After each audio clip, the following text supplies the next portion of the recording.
ज्योतिर्मय media house सविनय सादर करत आहे श्री अरविंद आणि श्री माताजी यांच्या तत्वज्ञानावर आधारित एक चिंतन, पूर्णयोगाचे अंतरंग. नमस्कार.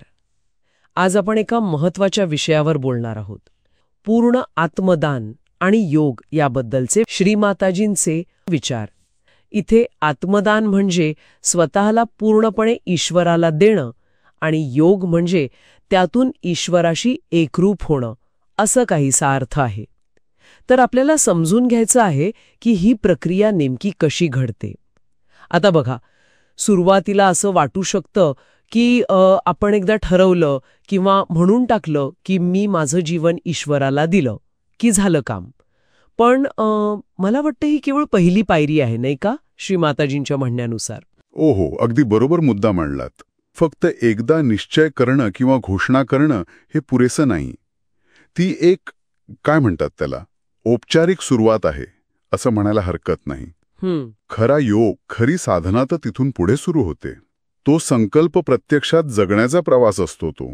अच्छा, म्हणजे हे समर्पण काही एकदा करून झालं असं नाहीये? तर अजिबात नाही. प्रत्येक विचार, प्रत्येक भावना, प्रत्येक लहानसहान कृती, अगदी आपला श्वास घेणं सुद्धा मी ईश्वराचा आहे किंवा माझं सगळं ईश्वरी शक्ती चालवते आहे, ही जाणीव सतत हवी, अगदी बॅकग्राऊंडला तरी. ही एक अखंड चालणारी गोष्ट आहे. आणि मला वाटतं यातून एक महत्वाचा विचार येतो की कर्तेपणा आपल्याकडे नाहीये, आपल्यातून ईश्वरी चेतनाच काम करते आहे. हा अनुभव महत्वाचा आहे. पण हे व्यवहारात कसं आणायचं? हो, हा खूप महत्वाचा प्रश्न आहे. सगळं काही ईश्वराकडूनच येते. म्हणजे प्रेरणा असेल, शक्ती असेल, संधी असेल, आणि आपल्याकडून जे काय घडतंय ते सगळं परत त्या मूळ स्रोताला म्हणजे ईश्वराला अर्पण करायचं.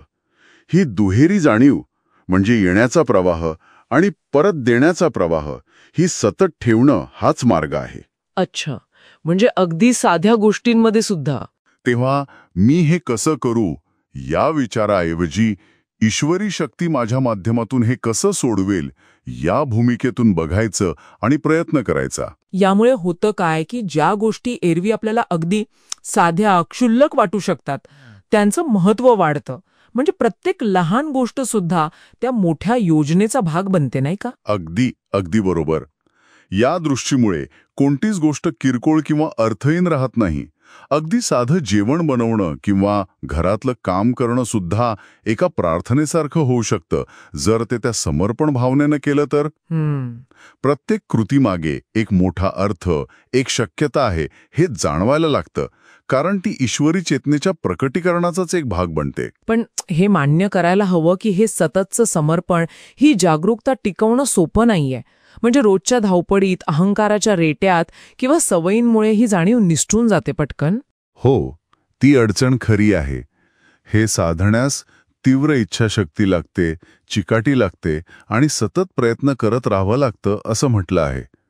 ही काही एका दिवसात साधणारी गोष्ट नाही.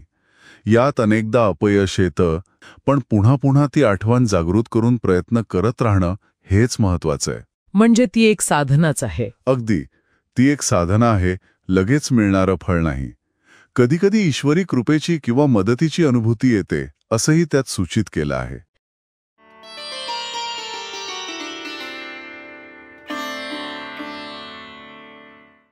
धन्यवाद.